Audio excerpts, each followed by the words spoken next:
One of the most important tools you will ever have in your business is your personal story. Your personal story helps connect you to others.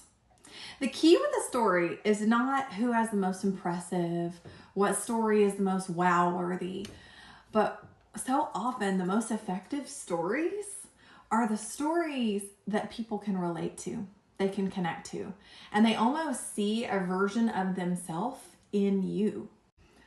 When it comes to constructing your personal story, we always want to keep in mind your why. And it's really important to establish your why. What is motivating you? What are your values? What do you stand for?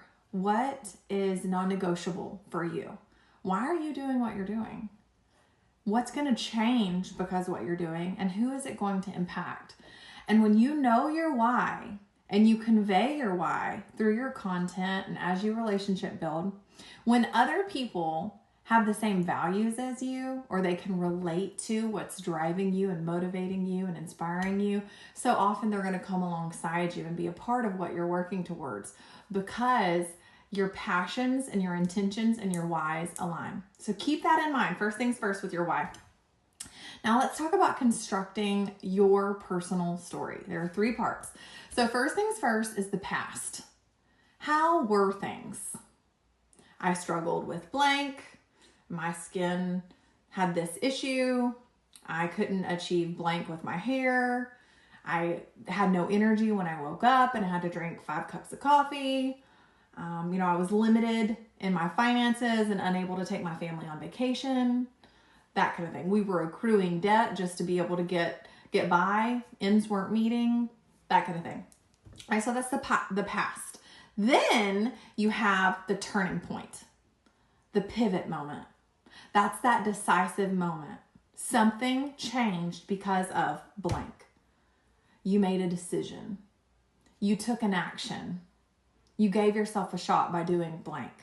You started using blank skincare. You started using blank hair care. You started incorporating blank into your daily nutrition routine. It was that turning point. Because you did blank, things are about to change. So it is your pivot. So first we have our past. Then we have our moment of pivot, our turning point. Last, we have present. So past, pivot, present. Okay? So present, how are things now? How are things currently? What is improved? Or how are things now and how are they going to be in the future? How are you feeling about the future? Because of the direction things are going based on that pivot moment.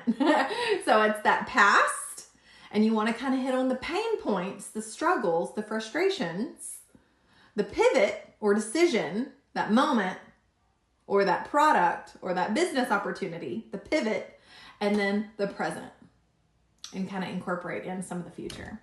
The most effective pivot stories are where you hear pain points, especially if you can do 3. 3 pain points, that pivot moment, and then 3 solutions or 3 areas things have improved that relate to the pain points.